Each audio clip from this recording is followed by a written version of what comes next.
जिस इंसान ने टाइम की कीमत नहीं जानी वो लाइफ में कुछ नहीं कर सकता। अगर आप एक बार फेल हो जाते हैं इसका मतलब, या आप एक बार एक रास्ते पर ठीक नहीं पहुंचते इसका मतलब आपने रास्ता गलत लिया था। अब आपको दूसरा रास्ता लेने की जरूरत है। छोटे छोटे गोल सेट करने चाहिए, चाहे वो लाइफ के हों, चाहे आप जॉब की तैयारी कर रहे हैं। जब मैं पढ़ता था तो मैं ऐसे अलार्म सेट करता था, उठ जा बेटा नहीं तो तेरा क्या होगा।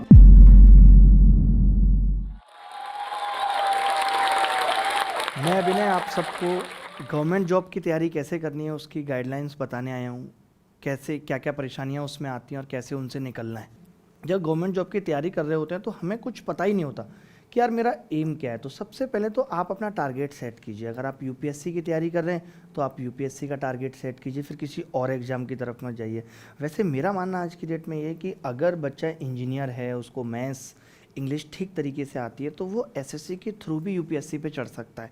क्योंकि आजकल क्या है कि प्रेशर बहुत जल्दी घर से आने लगता है या जॉब की बहुत जल्दी रिक्वायरमेंट होती है, तो उतना टाइम हमारे पास नहीं होता। पहले जैसे हम 5-5 6-6 साल यूपीएससी की तैयारी करते रहते थे और लोगों को पता भी नहीं चलता था। आज क्या है कि जब आप घर से तैयारी के लिए निकलते हो तो तमाम आपके रिश्तेदार, सबको पता लग जाता है और सबकी निगाहें आप पे होती हैं कि आप क्या कर रहे हो।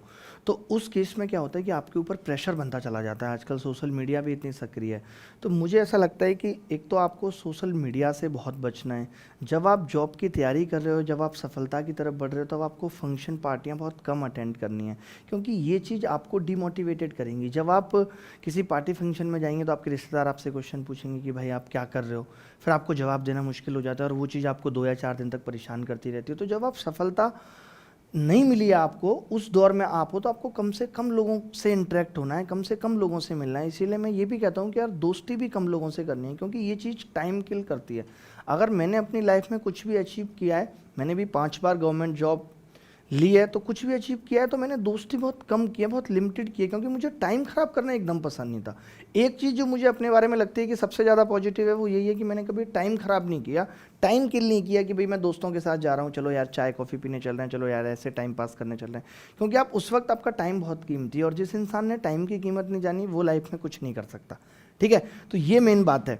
तो जब आप तैयारी करते हैं, मान लेते हैं आपने एसएससी को टारगेट बनाया, तो आपको पहले तो पता होना चाहिए भाई इसका सिलेबस क्या है और एक ही टारगेट होना चाहिए। जैसे हमेशा से एक बात है कि अगर आप ये सोचेंगे यार मैं ये वाला एग्जाम भी दे लेता हूँ, बच्चे क्या करते हैं 4-4 5-5 फॉर्म भर दिए।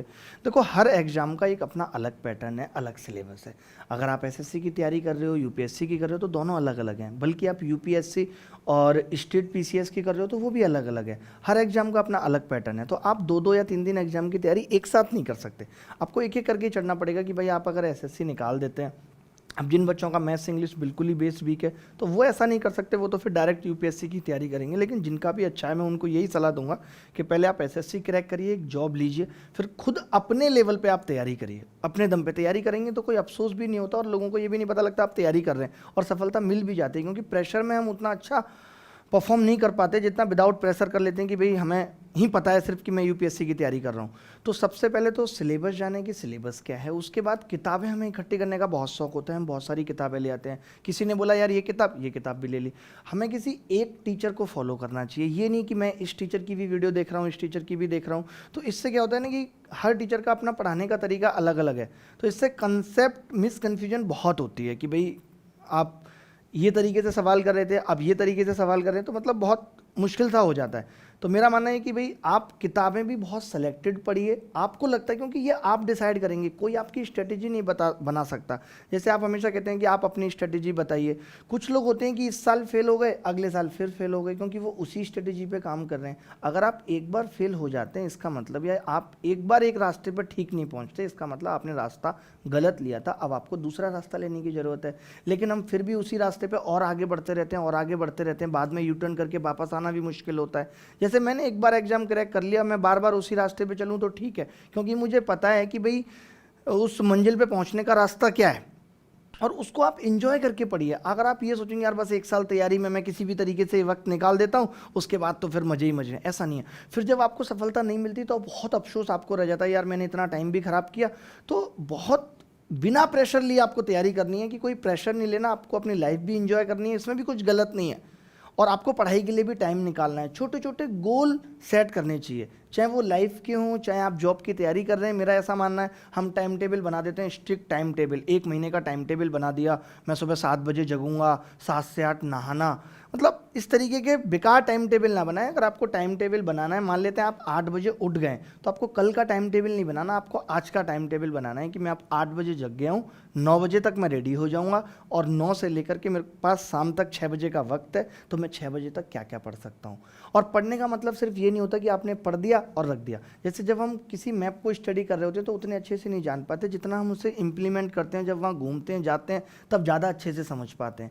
ऐसे ही पढ़ाई का है कि भाई आपने अगर 3 घंटे पढ़ाई की तो आपको ये देखना है कि इसका निष्कर्ष क्या निकला। मान लेते हैं आप कोई जीएस का सब्जेक्ट पढ़ते हैं, तो उसके बाद आपको क्वेश्चन प्रैक्टिस करने की भी ज़रूरत है कि जो आप पढ़ रहे हैं क्या उसको आप सही तरीके से इम्प्लीमेंट कर पा रहे हैं, नहीं कर पा रहे। बहुत सारे बच्चे पढ़ते रहते हैं, सिर्फ पढ़ते रहते हैं, लगातार साल दर साल पढ़ते रहते हैं और उसका निष्कर्ष ही कुछ नहीं निकल रहा। तो आपको पढ़ने के बाद ये भी अप्लाई करके देखना है। इसका मतलब ये है कि आपको टेस्ट सीरीज देनी है, जैसे भी आप पता कर सकते हैं कि जो आपने पढ़ा उसका आप इम्प्लीमेंट कर पा रहे हैं उसको या नहीं कर पा रहे। जब आप रात को सोने जाएं तो ये ज़रूर सोचें कि पूरे दिन में आपने क्या किया और कितना वो लाभकारी है। बहुत सारे बच्चे लगातार टाइम ख़राब करते रहते हैं, लगातार टाइम ख़राब करते रहते हैं। वैसे विद्यार्थी जीवन में जब हम पढ़ाई कर रहे होते हैं तो बहुत सारे प्रेशर हमारे ऊपर होते हैं। ऐसा बहुत बार हो जाता है कि आज पढ़ाई नहीं हुई इसलिए कल भी पढ़ाई नहीं होगी, तो ये सबके साथ होता है। इस चीज़ को लेकर बहुत टेंशन नहीं लेनी आपको कि भाई मेरा 2 दिन खराब हो गए, अब तीसरा दिन भी खराब हो जाएगा, मुझे नहीं पढ़ना, ऐसा सोचना नहीं है। आराम से पढ़ते रहो। ये सारे जो चीज़ें हैं, परेशानियाँ हैं, वो सिर्फ आपके साथ नहीं है, सबके साथ हैं।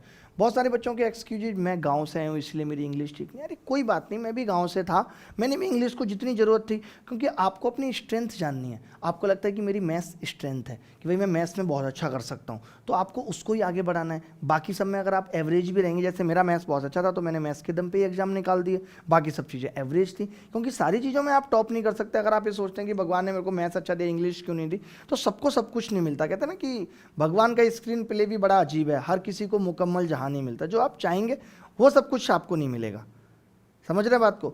तो छोटे छोटे टारगेट सेट करिए लाइफ के कि भाई मुझे इतने दिन में ये टॉपिक खत्म करना है। सिलेबस जानने के बाद, जैसे आपको पता है कि भाई मेरे सिलेबस की लेंथ ये है, मैं इतना इस महीने तक ख़त्म कर दूंगा, मैं इतना इस महीने तक ख़त्म कर दूंगा। छोटे छोटे टारगेट्स बना के आपको पढ़ना है। सेलेक्टिव बुक्स पढ़नी है। ये नहीं कि मैं एक बुक्स ले आया फिर अब मैं बार बार दूसरी बुक्स ले आया, तीसरी बुक्स ले आया, जबकि मैं पढ़ नहीं रहा। अगर आप एक बुक लेके आए तो उसको पहले ख़त्म करिए पूरा और उसको इम्प्लीमेंट करना सीखिए। जैसे आप देख रहे हैं कि जब तक आप इम्प्लीमेंट नहीं करेंगे तो पढ़ने का कोई फ़ायदा नहीं है। आप देख रहे हैं हमारे समाज में महिलाएं कब से रामायण पढ़ रही हैं, फिर भी आज भी सास बहू का झगड़ा ख़त्म नहीं हो रहा। क्यों नहीं हो पा रहा? क्योंकि भाई वो उसको इम्प्लीमेंट नहीं कर पा रही। पढ़ने से कुछ नहीं होगा, इम्प्लीमेंट करना बहुत ज़रूरी है। और कुल मिला के बात है कि बी पॉजिटिव, आपको पॉजिटिव रहना है कि भाई सफलता मिलेगी। धैर्य रखना है, धैर्य सबसे जरूरी है। जो लोग होते हैं वो धैर्य होते हैं कि यार मेरे से नहीं हो पाएगा, मेरे से नहीं हो पाएगा। ऐसी कोई चीज़ नहीं है जो नहीं हो सकती। हमेशा एक बात याद रखनी है, मैं हमेशा कहता हूँ कि वक्त बदलता है और फिर बदलेगा, सारा जहाँ अपना होगा। कुछ चीज़ें जो हमें सेल्फ मोटिवेशन के लिए ज़रूरी है, जैसे आपको लगता है कि यार आपके फादर का ये सपना है कि आप गवर्नमेंट जॉब लें, तो आप अपने रूम में लिख के टांग सकते हैं कि यार मुझे पढ़ना है पापा के लिए। या आप ये लिख के टांग सकते हैं कि यार जब मेरा रिजल्ट आएगा और उस वक्त मेरे रिश्तेदार मुझे फ़ोन करेंगे, मैं उनको क्या जवाब दूंगा। तो ये कुछ कड़वी कड़वी बातें हैं जो आपको पढ़ने के लिए बेचैन करेंगी, मजबूर करेंगी। जब मैं पढ़ता था तो मैं ऐसे ऐसे अलार्म सेट करता था, उठ जा बेटा नहीं तो तेरा क्या होगा। मतलब अलार्म की टैगलाइन रिमाइंडर में मैं ये लगाता था। ये आप दिन में भी लगा सकते हैं कि जब आपको लगेगा कि 2-2 घंटे पे आपने लगा दिया, आप टाइम वेस्ट कर रहे होगे, जब आपको ये टैगलाइन दिखेगी तो आपको लगेगा यार नहीं नहीं मुझे पढ़ना है। तो कुछ ऐसी बातें जो आपको लगता है कि आपको घाव करती हैं दिल पे, तो उनको आप अपने फ़ोन में लगा सकते हैं। यही सारी चीज़ें जो एक सफल होने के लिए ज़रूरी हैं। इस वीडियो के बारे में अपनी राय नीचे कमेंट सेक्शन में हमें बताएं और अपने दोस्तों के साथ ये वीडियो शेयर करना ना भूलें।